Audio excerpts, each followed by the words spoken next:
Alright, so I just finished watching Resident Evil about like 20 minutes ago, and okay, yeah, it's gonna be a shitload, a fucking cornucopia of spoilers. I had notes, but I stopped writing notes midway through, so this is all just left over from like 2 days, technically 3, of watching Resident Evil 8.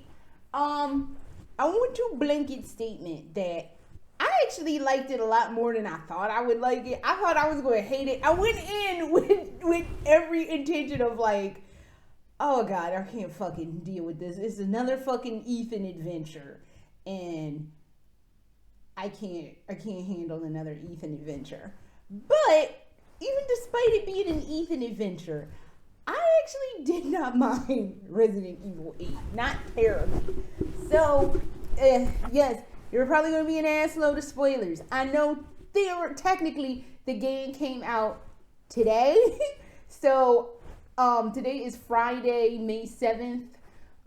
So I think I'm going to save this to post. I said tomorrow. I will save this to post on Sunday. I'll give you all, since it took me 2 days to watch it, it should take you guys, I know y'all be playing till like your brains explode. So, and it's still a pandemic going on. So, I'll save it to upload early Sunday morning. So that way, if you really want to either watch it or sit and play it or what the fuck ever, you have the opportunity before you come listening to my stupid, crazy ass, rambling ass. And there you go. So I'll set this to post on Monday. But technically, I'm filming this in post. Well, setting it to post on Sunday, but I'm putting it up on YouTube on today, which is Friday, the day it came out. So all that is going out the door. Let's get into the nitty gritty of it. So, I'm going to try to put timestamps because on my video game vlogs, I do put timestamps. I don't know if y'all noticed that, but I do put timestamps. I will try to timestamp it, and especially when I'm going to talk about the more spoilery aspects, but we all know my brain does not function like normal people, and I'm all over the place. So I will try to keep it like straight. But again, if you want to play it and or watch it, please do that first. I don't want you to go, oh, Sean, you fucked it up for me. Like, I don't know what the fuck to tell you. I warned you multiple times there's going to be spoilers. So let's get into this shit. I will try to have timestamps. We will see. I don't know. I'll post in the description if I achieve that or not, but I don't know. Now, getting started. So, the game starts off with Mia telling baby Rose, which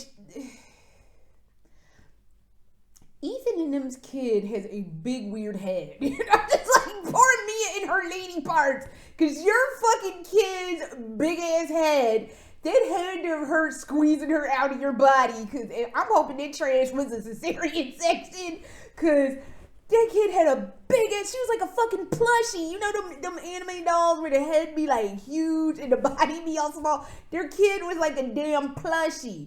Big ass head, tiny little body, and it was just all awkward and weird, and I was just sitting there like, the fuck am I looking at? So that was for openers. But it starts off with Mia telling baby Rosemary, Rose is what they be calling her in the game, this real fucked up story that some girl was going to go pick some shit in the scary ass woods with her mom, but they couldn't go nowhere, but the little girl's like, oh, it's some shit over here, and fucks off and like runs off, and then she gets lost. That's what you get for fucking off, but there's neither here nor there. So she meets this bat. The bat cuts itself open. He's like, here, drink my blood, because I know you're thirsty, and that's fucking productive. So she drinks the blood and like thanks homie and takes off. Then she meets up with some spider, which y'all know the situation with me and spiders, and it leaves her a dress out of mist because she was all cold because her rags weren't keeping her cold, keeping her warm. Again, this is what happens when you fuck off. And she's like, oh, thank you, spider monster.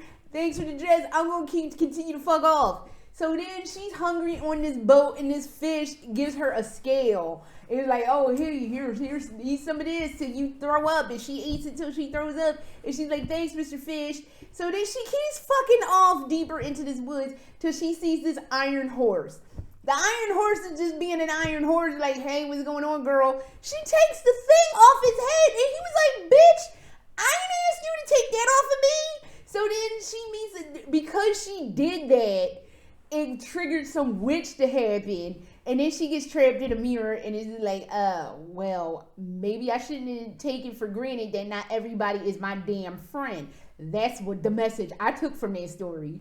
So Ethan's like, yo, I don't think you need to be reading her trash like this. This is kind of a fucked up story. Niggas like, why you all in my situation? She don't care. She's asleep. You need to go put your bitch to bed. And he was like, I guess I'll go do that and live. Not to call her a child a bitch, because she was just a little kid. She's just a baby. But I'm saying, go put your baby to bed. So he goes upstairs and puts Rosemary to bed. This whole part, well, the story, I really like the story. It gave me Nightmare Before Christmas vibes. Not that I've ever seen Nightmare Before Christmas, but I do appreciate that kind of artwork. And that's the kind of vibes it gave me. I was like, oh, that's kind of popping. I like that. Good on you, Capcom. So he puts the baby to bed, comes downstairs, and apparently he and Mia's marriage is shaky at best. They're like fussing and feuding because there's like one of the people I watched, because I watched some shit. I can't remember the first hour that I watched. It's on my notes, but I didn't bring my notes down here. Basically, it's like some notebook that you find where Ethan, like a diary, they trapped his ass with a journal. And he's like, Mia doesn't want to talk about what happened in Louisiana, and I want to talk about it. It's like, Ethan, if she doesn't want to relive that trauma, why are you forcing her to relive that situation? If she's not trying to deal with it, she'll deal with it in time. If you need to talk about it, maybe you should get you some counseling in your life. I don't fucking know.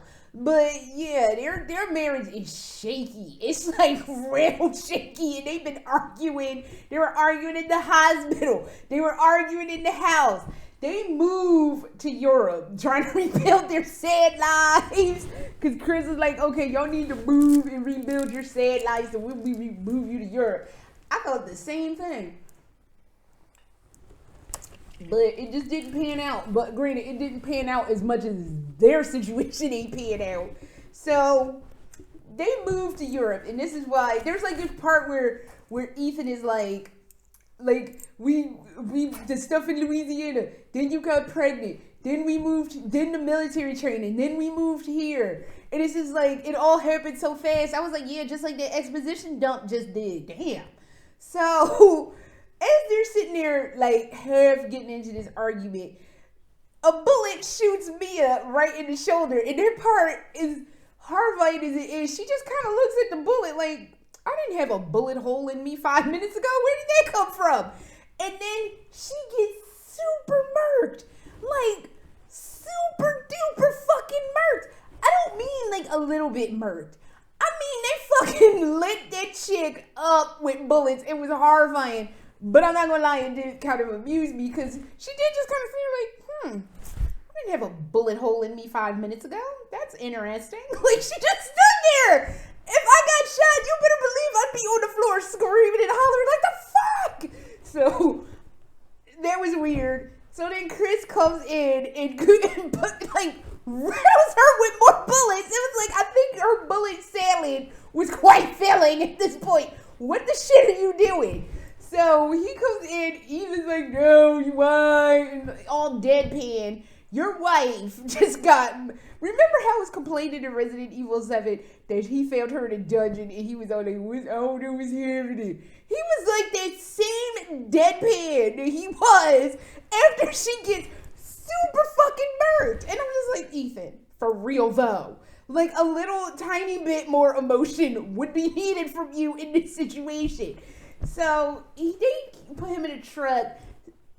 I don't even know what happens. And he wakes up and is like, what is happening? And like everybody in the truck is all blown out and the truck is blown out.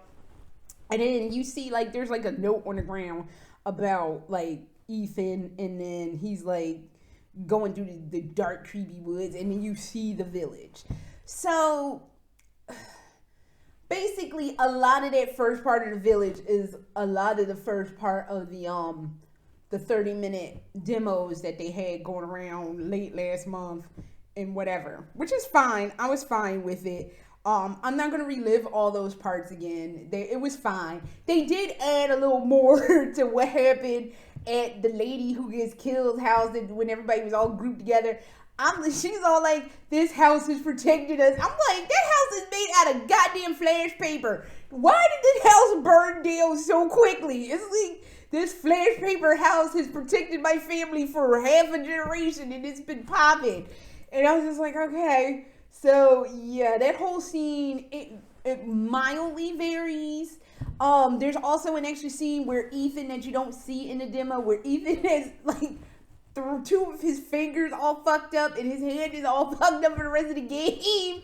And I was just like, that hand has been through so much shit. They hot glued that joint back together in the last Ethan foray. And I was just like, okay, ain't no hot glue for this now. So that's what happened with that whole part. Then he gets to the Domitresque, which was Hooty McBoob's house, which I didn't mind Hooty McBoob's house. It just, actually, there's parts of Hooty McBoob's house that I love.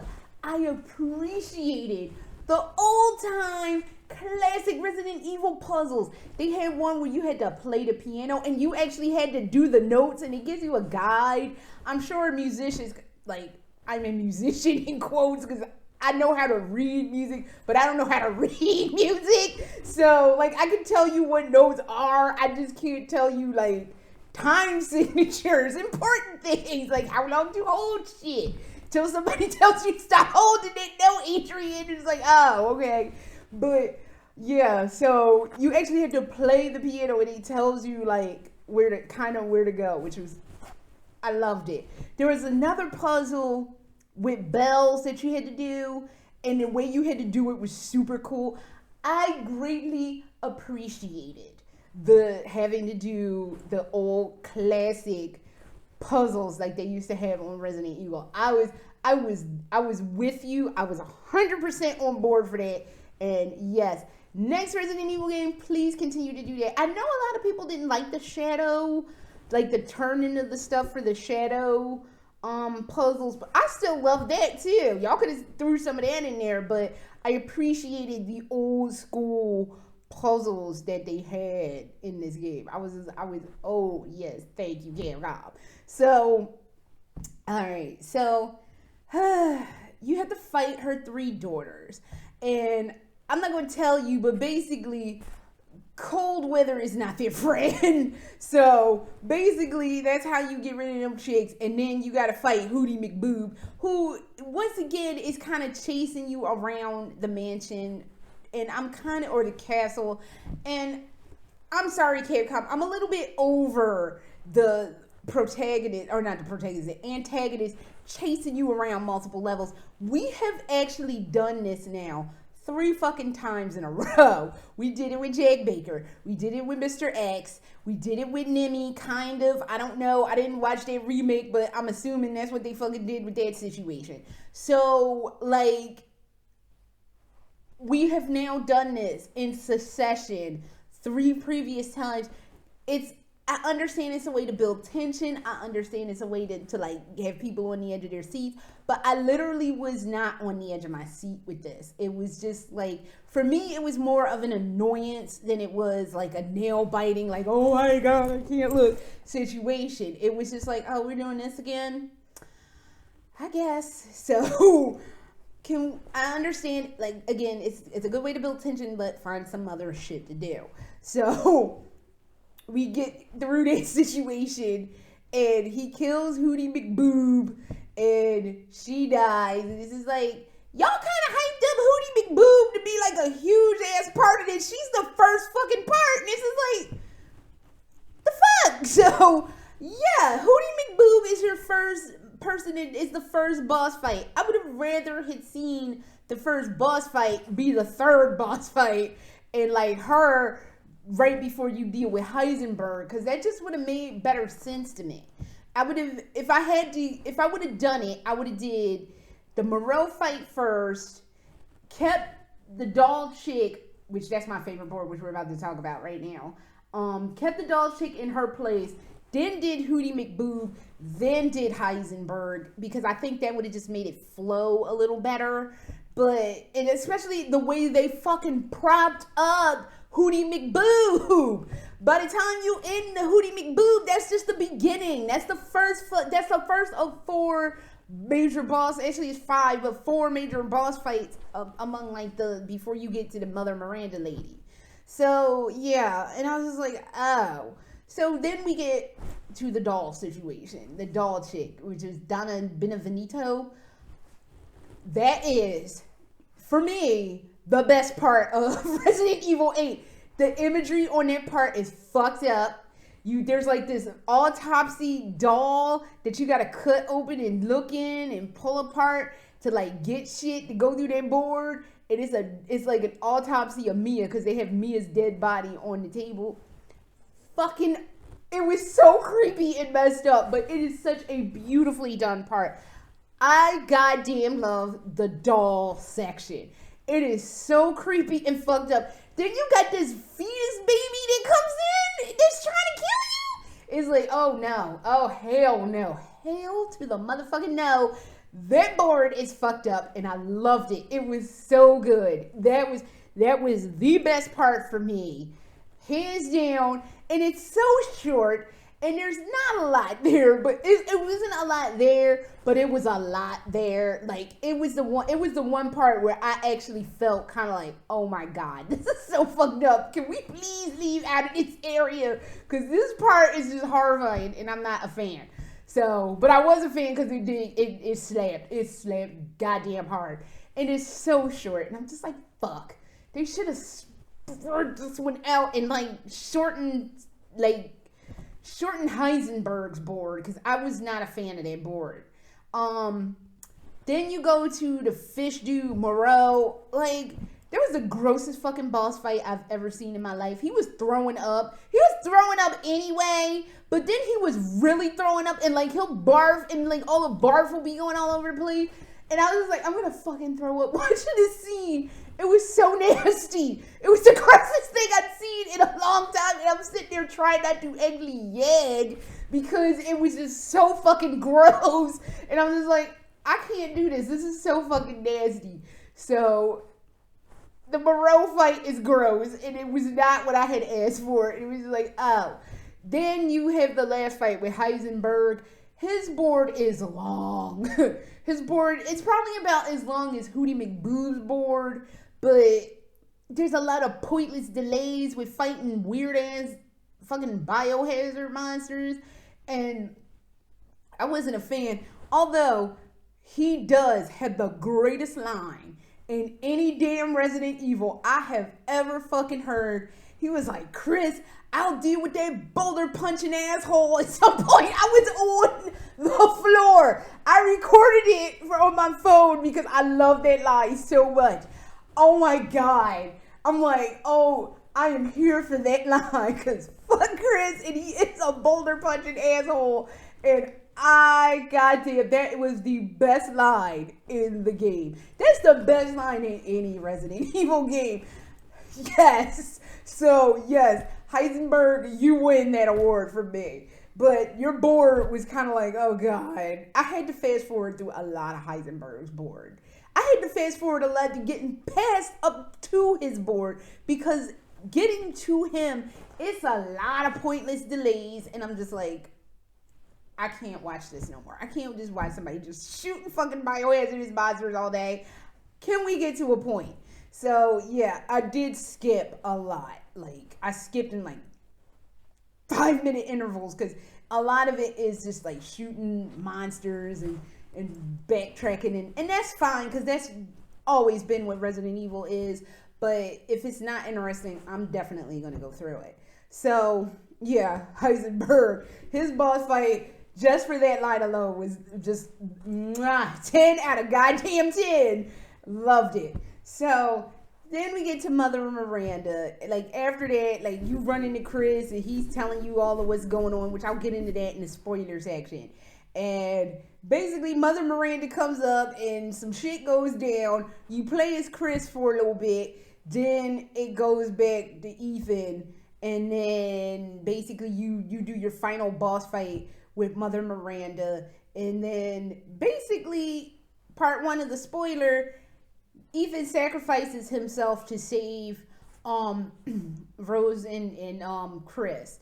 So, because they gotta blow up their town. Their town is fucked. So, and I'll get more into that in a second. So he sacrifices himself to go save everybody else.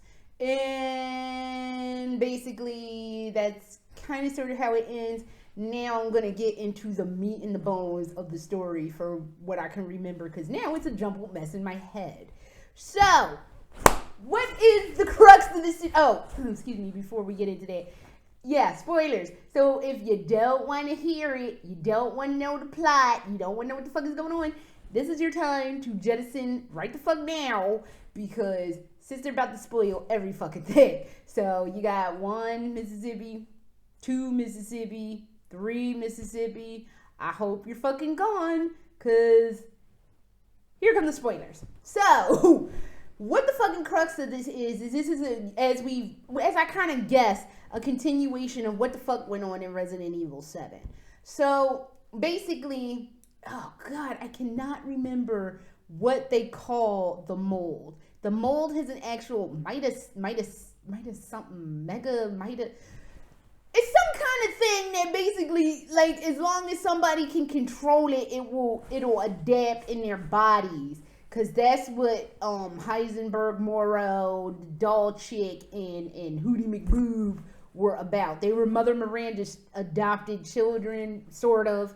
Cause her situation is her daughter dies in the Spanish flu pandemic of like the early 1900s, and basically she's trying to revive her or whatever. So, and she's using the mold to do that because it kind of has regenerative properties, which is kind of sort of what they were talking in Resident Evil 7.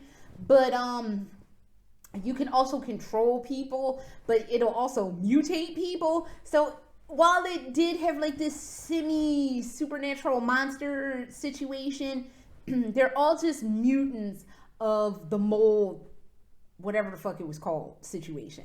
So basically what's happening is she's using Rose, Mother Miranda's using Rose to be the vessel to bring her daughter Eva back from the dead, even though she's been dead for 100 years, but what the fuck ever. So, or actually at this point over 100 years, so whatever. So that's what the crux of this situation is.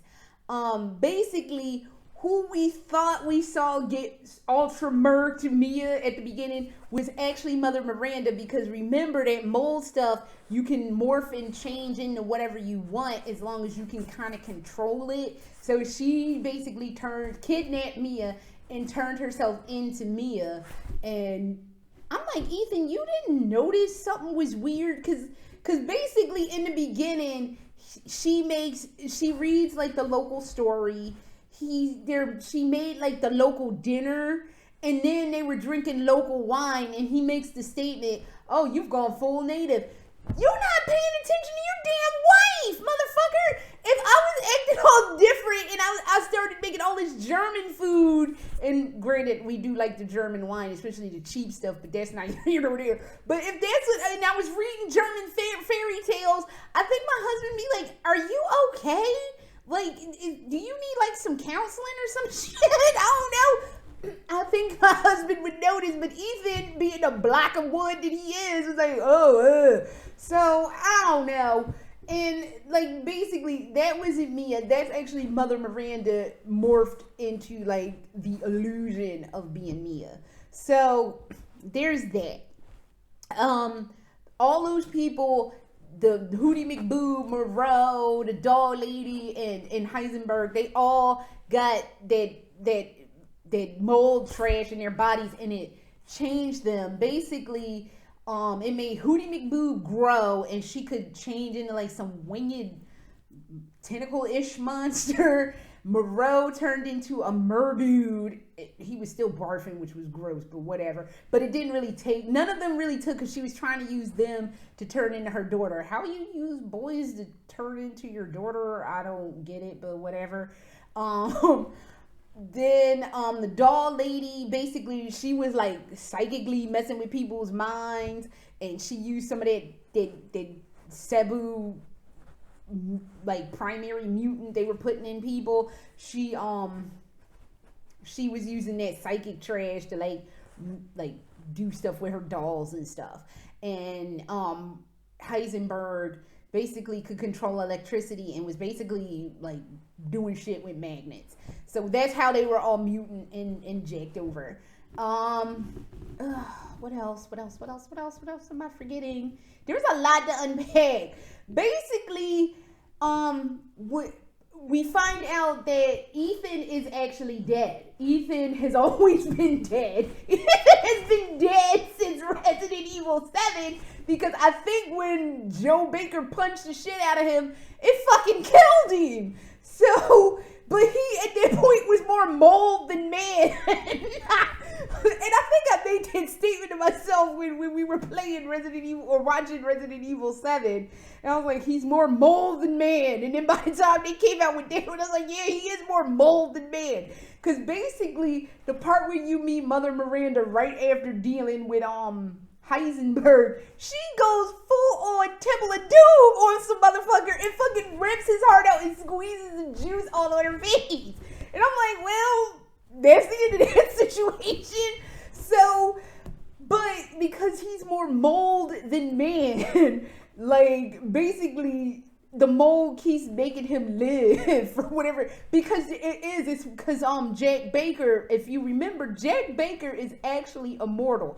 Jack Baker keeps coming back from dead. So he has that immortality situation too. So I'm sure, even though it says at the tail end after the end credit sequence, which we'll talk about that in a little while,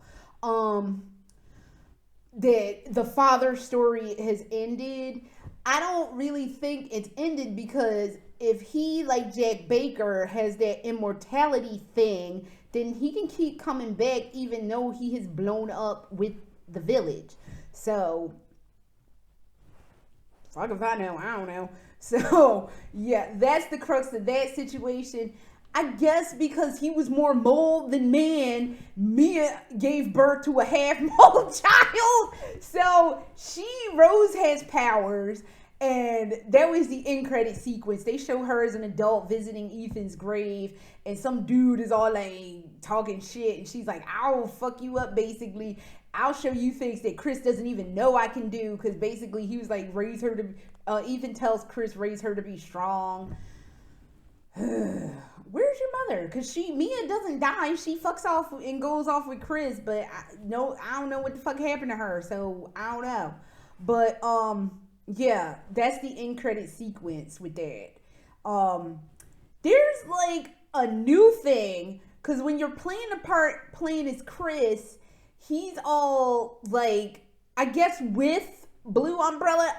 I kind of thought with Not a Hero, the BSAA had him on loan to Blue Umbrella to help with the cleaning up of the Baker situation. But I guess not. I guess he full-time is collecting a check. Welcome to Weskerland, motherfucker. But he's full-time collecting a check from Blue Umbrella. So, but the BSAA was involved in sending in bioweapons into the village for whatever damn reason. And they literally throw this bomb into the room at the last like half an hour, and it has zero resolution, and it just leaves you sitting there like, the fuck is happening? And there's no answers for it. And I hate shit like that, because it's like, if you were going to throw in a last minute bomb, can you make it make sense why you threw this last minute fucking bomb in here?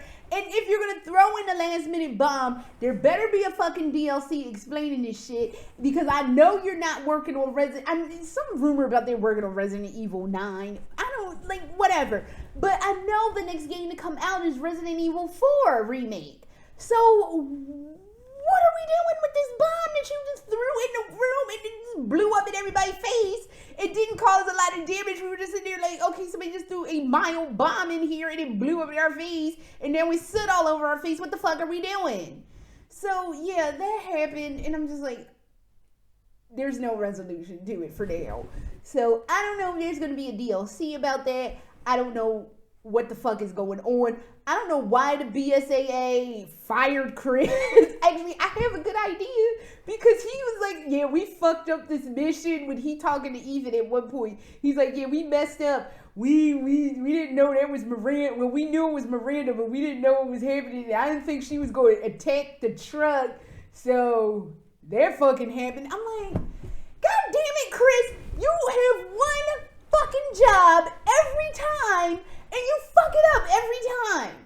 At least I can say, at least this time, he didn't get a whole fucking team of people murdered, but you still fucked up the mission. So bad at your job. I don't understand how you keep getting a check when you are so woefully bad at your position. So yeah, he was like, yeah, we kind of messed up. We messed up our mission. I'm like, yep, that's on brand for Team Chris. You want a mission fucked up? Send in Chris to fuck your shit all the way up. So, yeah. So, here we go. Here we goddamn go. Once more with Chris Redfield being just a class A dickhole and just fucking up people's shit. So, yeah. Those are all the spoilers for Resident Evil 8. Now, and I never did talk about the Duke. The Duke cracks me up, because basically, you gotta, I'm mostly appalled at the Duke, because the man ain't had no socks or shoes on in his goddamn wintertime. And it's like, what the fuck are we doing? But in that part, after the part you play as Chris, Ethan wakes up in the back of the wagon that the Duke has, and they're having like this conversation, and he's like, well, what are you, Duke? And he's like, I can't even answer that myself. So I'm assuming the Duke is like some kind of mold situation too, because Ethan was like, I gotta go finish Miranda and blah blah, and it was weird. So, but the Duke don't have no socks or shoes on, and I'm like, he smells probably like weird old meat, and that's probably not good. And you like getting food off of him. I'm like, do you see a place to wash your hands around here? And you're gonna be eating food from somebody who looks very unkempt. I'm not going to talk about his weight. That's like, for me, the least of it. For me, it's like, dude, boyfriend is walking around with no fucking socks or shoes in the wintertime. He's cooking food with no bathroom or anything to wash his hands. What the fuck is happening? So, I don't know. But I do like the idea that you can catch and like pigs or chicken or fish, and he'll cook it up for you. Even though it's nasty, he ain't washing his hands. So, but I'm saying, so that is it for me with Resident Evil 8. I mean, I can't lie, I actually really liked it. I liked it a lot more than I thought I would. I liked it in spite of it being more the increasingly idiotic decisions of Ethan Winters. So I did like it. I'm surprised at how much I liked it. Is it for me? Hell no. But I did like it. It has a lot of redeeming qualities to it. It's really, really good. I saw a lot of inspiration taken from The Evil Within. So you got that working, because I saw there was like a part where there was like a trap that had like one of the monsters got caught in a trap and it had all these spikes in it. I'm like, Evil Within. There was a part where Ethan was sliding down something. I'm like, Evil Within influence. So I guess these are little homages to Shinji. But all in all, I did like it. I'm surprised I loved it. I actually loved it. So, despite it being another Ethan fucking joint. So, and to close it out, they do, during the credits, give you the ending of the story that was being told in the beginning. So, basically, the little girl who is trapped in the mirror, her parents are like, fuck this, we gonna ride up on these fools. And they get to where the witch was. The dad's fighting the witch. The mom breaks the mirror and gets the girl, and she takes off with the girl. But the dad burns the forest down, sacrificing himself to save his child and his wife, which is what Ethan did. So I guess, I don't fucking know. And like I said at the end, it was like the father's story is over.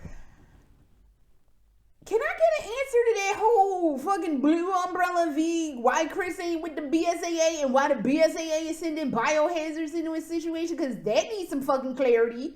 So, can I get an answer to that before fucking Resident Evil 4? And speaking of Resident Evil 4 Remake, this game is truly the marriage of Resident Evil 7 and Resident Evil 4, which the whole time I'm fucking watching this, I'm like, why the fuck are we doing Resident Evil 4 Remake when this pretty much is the 4 Remake? You're in a village, you're running away from fucked up people. Why do we need a Resident Evil 4 Remake when you have this game? So, I make it make sense, Capcom. Make the shit make sense. Because right now, I'm fucking clueless. I'm like, this is a fucking redundant waste of time. Can we do something else? Can you remake 5 and not goddamn kill Wesker? I've been asking for this for years. So, yeah. So, I don't know, but I guess, but whatever. So, that is all I have, and I say go check it out and go play it. I actually don't really have any real beef with it, except I wasn't really a fan of the Hooty McBoob board. It was alright. My favorite board was just way too short. That's like the biggest beef I have with it. But other than that, go check it out. It's actually really good. So that is all I have, and I have another video game vlog I will post way before this one. But until then, later.